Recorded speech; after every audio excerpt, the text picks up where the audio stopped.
Hello दोस्तों, स्वागत करते हैं आप सभी का फिर से एक नए टॉपिक में।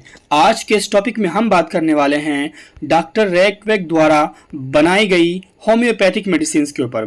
गाइस, डॉक्टर रैकवेक जो एक होम्योपैथिक मेडिसिन बनाने वाली एक कंपनी है, जिस तरह से एलोपैथिक में सन फार्मा है, एल्केम है और भी कई तरह की कंपनियां हैं, उसी तरह से गाइस आपको आयुर्वेदिक में वैद्यनाथ मिल जाएंगे, डाबर मिल जाएंगे, पतंजलि है, हिमालय है। उसी तरह से आपको जो होम्योपैथिक मेडिसिन में जो आपको डॉक्टर रैकवेक जो है काफ़ी अच्छी कंपनी है। गाइस, इसके जो है इन्होंने करीबन 89 मेडिसिन अभी तक बनाए हैं रैकवेक के नाम से, जो कि 89 की सीरीज चल रही है, जो कि R1 से R89 तक अवेलेबल है। तो इस वीडियो में आज हम स्पेशली कवर करेंगे 10 मेडिसिन के ऊपर और उनको हम आज डिटेल से आपको बताने वाले हैं। तो वीडियो का अगर आप स्किप करते हैं तो कुछ समझ में नहीं आने वाला है, क्योंकि बहुत सारी चीज़ें मैंने PDF में तो लिख नहीं रखा है, जो कि मैं बोलूँगा तो आपको सुनने के लिए बहुत ज़रूरी है। तो आइए हम स्टार्ट करते हैं। पहले हम इसके जो है यूजेस के ऊपर बात कर लेते हैं। आप कंपोजिशन खुद से भी इसे पढ़ सकते हो। तो आइए हम मेन जो हमारा पॉइंट होता है यूजेस हो सकता है और इसकी डोज होते हैं। तो आइए हम स्टार्ट करते हैं। गाइज, इसको सबसे पहले हम आपको बताना चाहते हैं कि इन्फ्लामेशन आपने सुना होगा कहीं पे, एक टर्म है इन्फ्लामेशन, वो आप अक्सर सुनते होंगे। इसका मतलब क्या होता है? स्वेलिंग, पेन, रेडनेस और हीट। अगर आपके बॉडी में इन्फ्लामेशन है, मतलब किसी पार्ट में अगर इन्फ्लामेशन है तो उस पार्ट में कहा होगा वहाँ पे स्वेलिंग भी होगा, सूजन भी होगा, वहाँ पे दर्द भी होगा और उस पार्ट में क्या होगा? रेडनेस भी होगा और वहाँ उसमें क्या होगा? हीट भी, हल्का हल्का गर्माहट भी होगा। तो वो जो टर्म कहलाता है दैट इज कॉल्ड इन्फ्लामेशन। ये कॉन्सेप्ट क्लियर है?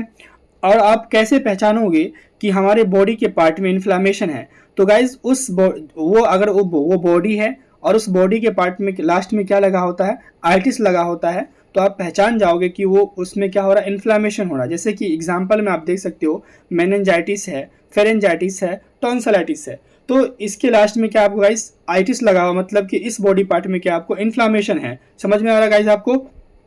अब हम बात करते हैं इसके यूजेस के बारे में। डॉक्टर रैकवेक जो R1 की मेडिसिन, उसकी यूजेस के बारे में बात करते हैं।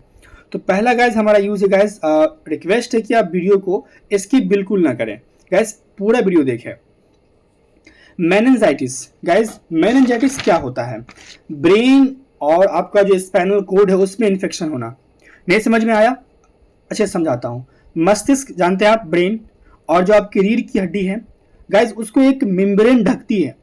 उसको जो एक मेम्ब्रेन ढकती है ना, उस मेम्ब्रेन में अगर इन्फेक्शन हो जाता है ना, तो उसको हम लोग कहते हैं मेनिंजाइटिस। ये जो इन्फेक्शन गाइस आपको बैक्टीरिया के कारण हो सकता है, वायरस के कारण हो सकता है, फंजाई के कारण भी हो सकता है। तो ये आपको मेनिंजाइटिस है, तो इस केस में R1 मेडिसिन उपयोग होता है। दूसरा आपका है ओटिटिस। एक्चुअली में गाइस ये ओटिटिस मीडिया है। इसको आप लोग जो है मिडिल ईयर इन्फेक्शन के नाम जानते हैं। मिडिल ईयर इन्फेक्शन यानी कि जो कान का जो बिचला भाग है उसमें इन्फेक्शन यानी कि इन्फ्लामेशन हो जाना। उसके अलावा कौन सा गाइस? जिंजीवाइटिस। जिंजीवाइटिस की अगर हम बात करें गाइस, तो मसूरों में सूजन। देन टॉन्सिलाइटिस, टॉन्सिल का इन्फ्लामेशन हो जाना। फेरेंजाइटिस, फेरिंग्स का इन्फ्लामेशन हो जाना। लेरेंजाइटिस, लेरिंग्स में इन्फ्लामेशन है, लेरिंग्स में सूजन हो गया है। साइनसिटिस यानी कि जो आपका साइनस है वो इन्फ्लामेशन हो गया है और साइनस हो गया। इसका क्या साइनस के क्या सिम्टम्स होते हैं? जैसे कि नाक बंद हो जाना, थकान महसूस होना, फिर जो चेहरा पे दर्द होना, सर दर्द करना, नाक से पानी आना। ये क्या आपका साइनसिटिस का क्या है? सिम्टम्स होते हैं। अर्थराइटिस में आपका काम आता है, यानी कि गठिया होना। देन रूमेटॉइड अर्थराइटिस है, रूमेटॉइड गठिया में इसका इस्तेमाल किया जा सकता है। आपका जो R1 की मेडिसिन है, तो इन तरह के बीमारी में इसका इस्तेमाल किया जा सकता है।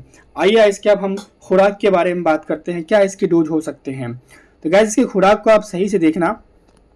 अगर अभी कुछ दिन पहले हुआ है, यानी कि अभी बीमारी जो है नया नया है, ज़्यादा पुराना नहीं है, यानी कि एक्यूट डिजीज है, तो आपको कैसे दवाई लेना है? तो guys, add 10 drops in glass. अब या तो ग्लास लें या चीनी मिट्टी का या पोर्सिलीन का गिलास ले, या जैसे कि आप कांच का गिलास ले या पोर्सिलीन ले लें, ठीक है। उसमें क्या करें आप, उसमें पानी लें और उस पानी में क्या करें, 10 ड्रॉप आप इस दवा को मिला दें और दिन में जो है 4 से 5 बार इसका इस्तेमाल करें प्रत्येक घंटा में। उसी की मैंने यहाँ पे हिंदी में लिख दिया है, 10 बूंद एक गिलास, कांच के गिलास हो या चीनी मिट्टी गिलास हो, पानी में डालना है और हर 1 घंटे बाद दिन में 4 से 5 बार इसको आपको पी सकते हैं। और इसका जो इस्तेमाल आपको है सिर्फ कितना करना है, आपको 15 दिन तक ही इसका इस्तेमाल करना है। उसके बाद अगर आपको क्रोनिक डिजीज है, ये सब बीमारी लंबे समय तक चलता आ रहा है, तो अब कैसे करेंगे हम लोग, add 10 drop to a glass या porcelain of water and drink it 3 times in day. तब इससे आप क्या करेंगे, एक दिन में 3 बार ही पियेंगे और इसको आप जो है 30 दिन तक इसका आपको कंटिन्यू कर मतलब कि 30 मिनट जो आपको खाना खाने से पहले या खाना खाने के बाद इसका इस्तेमाल करेंगे और ये 1 मंथ तक इसका इस्तेमाल किया जा सकता है। इसके गाइस कुछ कॉन्ट्रा इंडिकेशन हो सकते हैं, जैसे कि किसी अगर आपको अल्सरेटिव कोलाइटिस है या कोई गर्भवती महिला है, उसमें इसे देने से पहले डॉक्टर का सलाह जरूर लें। आइए दूसरे मेडिसिन के ऊपर बढ़ते हैं, जो हमारा कौन सा है, R2, डॉक्टर रैकवेक की R2 सीरीज की मेडिसिन। तो आइए इसके हम कंपोजिशन यहाँ पे आप इसे आप खुद से रीड कर सकते हो। आइए इसकी यूजेस के बारे में बात करते हैं हम। गाइस इसमें जितनी भी मेडिसिन है ना, ये एक प्रिवेंटिंग मेडिसिन है, मतलब कि ये बीमारी को रोकता है, बीमारी को पूरा खत्म नहीं करता है। वो आपको कौन करेगा, वो आपको कौन सा करता है, वो आपको एलोपैथिक मेडिसिन करता है। ये गाइस आपको प्रिवेंट कर सकता है। तो गाइस अगर हम इसके यूजेस की बात करते हैं तो क्या यूजेस के, कार्डियक न्यूरोसिस। गाइस आप कार्डियक न्यूरोसिस क्या होता है, इसे आपको समझना बहुत जरूरी है। जब तक आप बीमारी को समझोगे नहीं तो दवाई कहाँ से ले पाओगे, एक्चुअली बीमारी है क्या। तो गाइस आपका जो कार्डियक न्यूरोसिस है वो क्या होता है, जैसे कि इसको आप लोग कह सकते हैं कार्डियक एंजाइटी। ये क्या होता है गाइस, एक्चुअली में जो होता है ना, ये कोई बीमारी नहीं होता। ये आप जो क्या कर सकते हैं कि ये एक मानसिक रोग होता है, जैसे कि इस आपको महसूस होगा आपके सीने में दर्द है, सांस फूल रहा है, दिल में धड़कन, बट एक्चुअली में ये होता नहीं है। ये क्या होता है कि आपका जो मानसिक रोग है, साइकोलॉजिकल प्रॉब्लम के कारण आपको ऐसा लगता है, आपको एंजाइटी के कारण आपको ऐसा लगता है, जिसको आप लोग कार्डियोसिस के नाम से जानते हैं। ठीक है। दूसरा आपका है नर्वस परटर्वेशंस, ये भी वही है, तंत्रिका संबंधी गड़बड़ी, जैसे कि क्या होता है कि जैसे कि एंजाइटी, चिंता आपको ज़्यादा हो गया, ये किसी व्यक्ति में क्या हो गया कि जल्दी जल्दी क्या होता है, उसके माइंड में इमोशन आ जाता है, उसका माइंड डिस्टर्बेंस होता है, घबराहट वो फील करता है, तो वो क्या कहलाता है, आपका नर्वस परटर्वेशंस कहलाता है। ठीक है। उसके बाद कौन सा, एरिथ्रीमिया। एरिथ्रीमिया क्या होता है गाइस, एरिथ्रीमिया होता है दिल की धड़कन में गड़बड़ी, यानी कि दिल की धड़कन का अनियमित हो जाना। उसके बाद आपका टैकीकार्डिया क्या है, दिल का धड़कन का बढ़ जाना, यानी कि लगभग जो है आप कह सकते हैं कि 100 बीट्स पर मिनट अगर है तो वो क्या कहलाता है, टैकीकार्डिया कहलाता है। तो उसके बाद अगला क्या आपका है, एक्स्ट्रा सिस्टोल्स। गाइस एक्स्ट्रा सिस्टोल्स क्या होता है, इसको आप लोग जो है प्री मैच्योर हार्ट बीट के नाम से भी जानते हैं।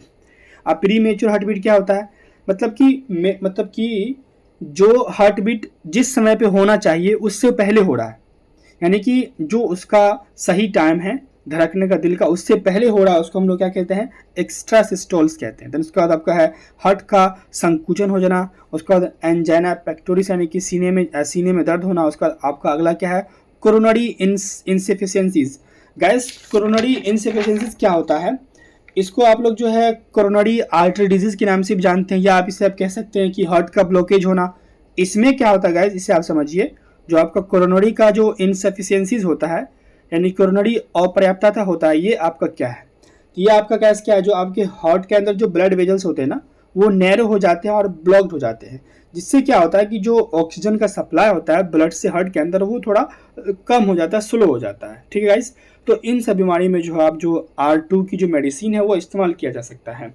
ये सिर्फ क्या कर सकती है, ये प्रिवेंटिंग मेडिसिन है, ये इसे रोक सकते हैं। क्या इसकी डोज हो सकते हैं गाइस, तो 10 से 15 ड्रॉप जो आप हल्का पानी में सम वाटर में इसे आप अच्छे से मिक्स करके डाइल्यूट करके आप इसे दिन में 3 से 6 बार इसका इस्तेमाल डेली कर सकते हैं। आइए नेक्स्ट बढ़ते हैं। नेक्स्ट हमारा तीसरा है R3। तो गाइज आइए इसके देखते हैं हम यूजेस के बारे में। जो R3 का यूज़ कहाँ पे हो सकता है, to open heart blockage. Guys वही जो आपका हार्ट ब्लॉकेज, मतलब कि आपको क्या, कोरोनरी इनसफिशियंसी यानी कि कोरोनरी आर्टरी डिजीज जो होते हैं उसके कारण क्या होता है, हार्ट ब्लॉकेज, यानी कि हार्ट के अंदर जो हार्ट का जो ब्लड वेजल्स है वो नैरो हो जाता है, ब्लॉक्ड हो जाता है, तो उसको खोलने में ये काम करता है, यानी कि हृदय की रुकावट को खोलना, उसमें ये मदद करता है। आपकी कौन सी मेडिसिन थी गाइस, ये आपकी R3 थी, वो काम करता है। तो ये क्या करता है, ये क्या काम करता है, वीकनिंग ऑफ मियोकार्डियल मसल्स। अगर आपका मियोकार्डियल मसल कमजोर हो गया है, बहुत ज़्यादा कमजोर हो गया, उसमें मदद करता है। गाइस आप मियोकार्डियम क्या होता है, देखिए मियोकार्डियम मसल जो है ये आपके हार्ट का जो है मिडिल मसल लेयर है।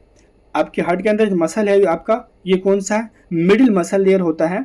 अगर ये कमजोर हो गया, ये जो आपका मिडिल मसल लेयर, जो आपका मियोकार्डियम मसल है, ये क्या आपका मिडिल मसल लेयर है, ये क्या करता है, ये रिस्पॉन्सिबल होता है, ब्लड को पंप करता है पूरे बॉडी के अंदर, पूरे बॉडी में ब्लड को क्या करता है, पंप करता है। तो अगर यही मतलब क्या कमजोर हो गया ना, तो क्या होगा, ब्लड सही से पंप नहीं होगा, तो तरह तरह के डिजीज देखने को आपको मिलते हैं। तो ये क्या R3 क्या करता है, आपके जो मियोकार्डियम उसको मजबूत करता है। उसका क्या करता है, improper function of heart valves. अगर आपका जो हार्ट के जो वाल्व्स हैं, जैसे कि हार्ट में 4 वाल्व्स पाए जाते हैं, जैसे कि ट्राइकस्पिड वाल्व है, पल्मोनरी वाल्व है, मिट्रल वाल्व है, उसके बाद ऑर्टिक वाल्व है, ये इसको क्या करता है, ये इसके फंक्शन को अच्छा करता है, नॉर्मल करता है। अगर इसका फंक्शन इम्प्रॉपर है उसको ये ठीक करता है। ये जो आपका हार्ट वाल्व, इसका काम क्या होता है गाइस, ये जो आपका ब्लड है ना, उसको क्या करता है, ये सही डायरेक्शन में फ्लो करवाता है, करेक्ट डायरेक्शन में फ्लो करवाता है। अगर आपका हार्ट वाल्व्स गड़बड़ है, सही से काम नहीं कर रहा है, तो जो ब्लड है ना वो कहीं से कहीं फ्लो कर जाएगा, तो आपका जो स्थिति है वो गड़बड़ जाएगा। उसका जो आपका हार्ट है इसको ये मजबूती प्रदान करता है। कौन मेडिसिन, R3 मेडिसिन। इसके क्या डोज हो सकते हैं गाइस, आइए बढ़ते हैं। गैस ये खुराक जो हो सकते हैं ना, 10 drops 3 times a day in a cup of water, half an hour before after meals, यानी कि 10 बूंदे दिन में 3 बार 1 कप पानी में खाना खाने से आधा घंटा पहले या आधा घंटा बाद में इसका आप सेवन कर सकते हैं। आइए नेक्स्ट बढ़ते हैं। नेक्स्ट जो हमारा चौथा R4 की अगर हम यूजेस की बात करते हैं गैस, कहाँ कहाँ इस्तेमाल होता है गैस, ये होता है आपका फूड पॉइजनिंग। मान लीजिए कि आप किसी भंडारे में चले गए और दवा की पूरी सब्जी मिठाई खा लिए हैं और तरह तरह का पकवान खा रहे, ठंडा कोल्ड ड्रिंक मीठा पीठा सब एक ही साथ खा लिए, तो आपको क्या हो जाएगा, फूड पॉइजनिंग हो जाएगा। और फूड पॉइजनिंग से क्या, सबसे पहले क्या होता है, आपको डायरिया होता है, पेट खराब हो जाएगा, आपको बार बार वॉशरूम की तरफ भागना पड़ेगा। तो आपको कहाँ पे काम आएगा, R4 आपको कहाँ काम आएगा, डायरिया में काम आता है। तो दूसरा आपका है क्या गैस्ट्रोइंटेराइटिस आइटिस। ये क्या है आपको गाइस, देखिए इन्फ्लामेशन होना, जैसे कि इन्फ्लामेशन होना, इसके सिम्टम्स क्या क्या हो सकता है। जैसे इन्फ्लामेशन किसका होना, तो स्टोमक का होना और इंटेस्टाइन का होना, जिससे क्या हो सकता है, आपके अंदर नोजिया, वोमिटिंग, डायरिया, पेट में दर्द जैसे सिम्टम देखने को मिल सकते हैं। उसके बाद हमारा क्या है, कोलेरा। गैस कोलेरा क्या है गैस, ये जो है ये एक सीरियस बैक्टीरियल इन्फेक्शन होते हैं, और ये कहाँ होता है, ये स्मॉल इंटेस्टाइन पे एक्ट करते हैं। और ये इसके जो वायरस होते हैं उसका नाम क्या है, इसका होता है वेब्रियो कोलेरा। ये सॉरी नहीं, एक बैक्टीरिया है जिसका नाम क्या है, वेब्रियो कोलेरा, जिसके कारण ये आपका होता है। देन कभी जो आप ये कहाँ काम आता है, समर डायरिया में। जैसे कि आप गर्मी का मौसम है जून जुलाई का, उसमें आप क्या करते हैं कि किसी गर्मी से चल के आते हैं, आप बहुत गर्मी से आए, आप ठंडा पानी पी लिए, दूषित खाना खा लिए, जिससे क्या होता है पेट में जैसे वाटरी स्टूल आने लगता है, तो वहाँ पे भी ये काम आता है। तो अगर हमारा अगर एक्यूट कंडीशन है, और ये ज़्यादातर एक्यूट कंडीशन ही होती है, डायरिया थोड़ी लंबे समय से होता है। डायरिया तो क्या होता है कि आपने रात में कुछ खा लिया, सुबह पेट खराब हो गया, यानी कि तो ज़्यादा समय से नहीं है। तो वहाँ पे कैसे इसका इस्तेमाल करेंगे, you can take 10 drop in half a cup of water every half hour, यानी कि 10 बूंद आधा कप पानी में हर आधे घंटे में से आप ले सकते हैं। आइए नेक्स्ट बढ़ते हैं। पाँचवा जो हमारा R5 है ना, इसके इस्तेमाल की बात करते हैं। R5 का इस्तेमाल हम लोग कहाँ कहाँ करते हैं, तो पहला जो इसका यूजेज है गाइस, तो eliminates belching and a foul taste in the mouth, यानी कि जो आपका जो खट्टा डेकार आता है, जो आपके मुंह से बदबू आती हैं, उसको ये क्या करता है, ठीक करता है। यानी कि आपके खट्टा डेकार कब आएगा, मुंह से बदबू कब आएगा, आपका पेट में एसिडिटी होगा, पेट खराब होगा, पेट में गुरगुर गुरगुर आवाज़ आएगी, पेट में डकार लेते तो डकार बदबू आता है, जलन हो रहा है, मुंह से स्मेल आ रहा है, तो वहाँ पे ये आपका अच्छा असर करता है। तो relief burning pain in the stomach and with vomiting, यानी कि जैसे कि सीने में जलन, पेट में जलन, उसके बाद क्या करते हैं, साथ में उल्टी आना, यानी कि उल्टी के साथ पेट में जलन से ये राहत दिलाता है। Beneficial for gastro intestinal disorder and liver and bile functions, ये जो आपका गैस्ट्रो इंटेस्टाइनल डिसऑर्डर है उसमें ये काम आता है। गैस्ट्रो इंटेस्टाइनल डिसऑर्डर जैसे कि नोजिया, वोमिटिंग होना, डायरिया होना, पेट दर्द करना, इन सब में अच्छा काम आता है। और ये लीवर के फंक्शन में और बाइल फंक्शन में भी काफ़ी अच्छे फायदेमंद, काफ़ी अच्छा ये कार्य करता है। आपका जो कौन सा मेडिसिन था गाइस, ये आपका था R5। देन इसका अगला यूज़ क्या है guys, helps improve lack of appetite. ये आपको भूख नहीं लगता है, भूख की कमी है, खाना नहीं खाते हैं, उसमें ये मदद करता है। कॉन्स्टिपेशन, दस्त हो गया है, स्टूल पास आउट नहीं हो रहा, वहाँ मदद करता है। और गाइज अगर आपको स्टूल पास आउट नहीं हो रहा है, लंबे समय से आपको कब्ज है, तो आपको जो है क्या बोलते हैं कि ये पाइल्स वगैरह देखने को मिल सकते हैं, फ्लैटुलेंट कोलिक वगैरह देखने को मिल सकते हैं, तो इसमें काफ़ी अच्छा ये असर होता है। आइए इसके डोज के ऊपर हम बात करते हैं। क्या डोज सकते हैं R5 सीरीज की मेडिसिन की, तो 10 to 15 ड्रॉप क्या कर सकते हैं आप, 10 या 15 ड्रॉप जो आपके डिजीज़ के हिसाब से आप इसे थोड़े अमाउंट पानी में मिक्स कर, ज़्यादा नहीं, थोड़ा सा पानी में मिक्स करना है, ठीक है। और इसे आपको तीन टाइम लेना है एक दिन में। आप खाना खाने से पहले आपको इसे लेना होता है। कॉन्सेप्ट क्लियर है ना। R6 छठा हमारा कौन सा है, R6 है हमारा। तो इसके ऊपर हम बात करते हैं, इसका R6 का उपयोग कहाँ कहाँ होता है। इसका काफ़ी ज़्यादा उपयोग इसका होता है, जैसे कि टाइफाइड फीवर, टाइफाइड के बुखार में इसका उपयोग होता है। तो इसका दूसरा उपयोग इसका कौन सा गाइस, एस्ट्यूपर और आपका लेथर्जी। एस्ट्यूपर और लेथर्जी यानी कि मुर्छी मार देना, सुस्ती, काहिलियत, कुढ़ियापन, यानी कि कुछ काम करने का मन नहीं होता, थक जाते हैं वहाँ पे। तो उसका था irritation of the mucous membrane, जो आपका म्यूकस मेम्ब्रेन में इरिटेशन होना, जलन होना। उसका आपका कौन सा है गाइज, कैटरल फीवर, जो आपका है ना कैटरल फीवर। ये गाइज इसको आप लोग मैलिग्नेंट फीवर के नाम से भी जानते हैं। ये अक्सर जो है जुगली यानी कि जो पाज करते हैं ना, जैसे कि दुधारू पशु हो, जैसे कि भैंस वगैरह, उसमें ज़्यादातर देखने को मिलते हैं। तो ये सर दर्द और सर्दी में भी अच्छा असर करते हैं। उसके बाद पर्सिंग पेन यानी कि बहुत ज़्यादा सीवियर पेन में, जैसे कि चुभन वाला दर्द में भी ये काम होता है। रोनेस ऑफ म्यूकेसा, ठीक है, क्या बोलते हैं, जो आपका जो म्यूकेसा है उसके अंदर जो रोनेस है, तो उसमें ये काम आती है। देन हॉलो कफ यानी खोखली खांसी में ये काम आता है। ज़्यादा आपको जैसे नींद नहीं आ रहा है, आप कपकपी वगैरह है, ठंडी है, हेडेक है, इन सब चीज़ों में आपको इसका इस्तेमाल कर सकते हैं। इसके क्या डोज हो सकते हैं गाइस, तो इसके डोज हो सकते हैं, आप क्या कर सकते हैं कि थोड़ा सा आपको पानी लेना है, ज़्यादा पानी नहीं लेना है। ज़्यादा आप 1 से 2 चम्मच पानी ले सकते हैं। तो थोड़ा सा आपको पानी लेना है, उसमें क्या कर सकते हैं आप 10 से 15 ड्रॉप उसमें ऐड कर सकते हैं। और आप क्या कर सकते हैं, प्रत्येक जो है 15 मिनट से, या आपको आधे घंटे या आधा घंटा या 2 आवर के अंतराल आपका इसका इस्तेमाल करना होता है। और ये आपको सलाह दूंगा कि ये बेहतर है जो ये दवाई का इस्तेमाल जो आपके डॉक्टर के डोज के हिसाब से करें, ठीक है। और इसका आपको खास ध्यान रखना है, आपको प्रेगनेंसी, लैक्टेशन और बच्चों में इसे आपको देने से पहले डॉक्टर से आपको सलाह जरूर लेना है, ठीक है। अब जो हमारा इस सीरीज में जो 7वां है वो कौन सा हमारा गाइज, रैकवेक की R7 का उपयोग की अगर हम बात करते हैं तो गाइस ये क्या करता है, help with enlargement of the liver. ये लीवर को हेल्दी प्रदान करता है, लीवर को ये बढ़ाता है, ठीक है। यह यकृत बढ़ने में मदद करता है। और क्या करता है, ये पीलिया के लक्षणों की, जॉन्डिस के, अगर आपको जॉन्डिस का कोई लक्षण है उसमें भी ये अच्छा काम करता है। Then prevent the formation of cholesterol, या आपके अंदर आपका जो पथरी बनता है उसको रोकता है। और पेट में जो दर्द होता है उसको भी ये ठीक करता है। Relief nausea, flatulence, constipation, bitter taste in the mouth, आपका जी मतलाता है।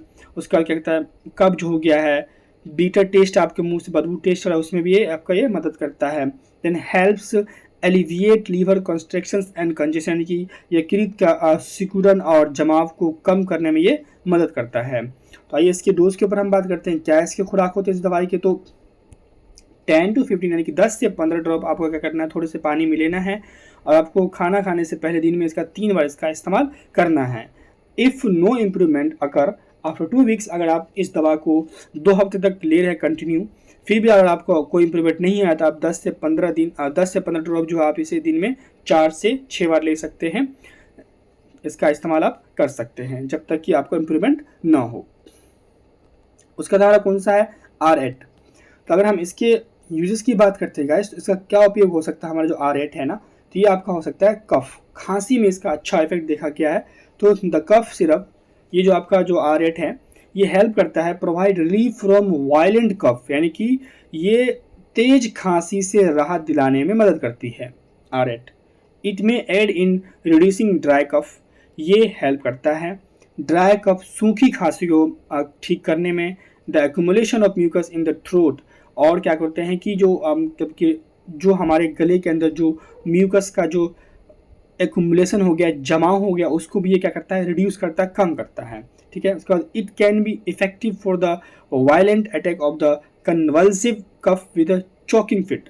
ये क्या करता है गाइस, या घुटन के साथ साथ ऐंठन वाली खांसी के तेज हमले से भी आपको बचाता है, आपको ये अच्छा इफेक्ट देता है।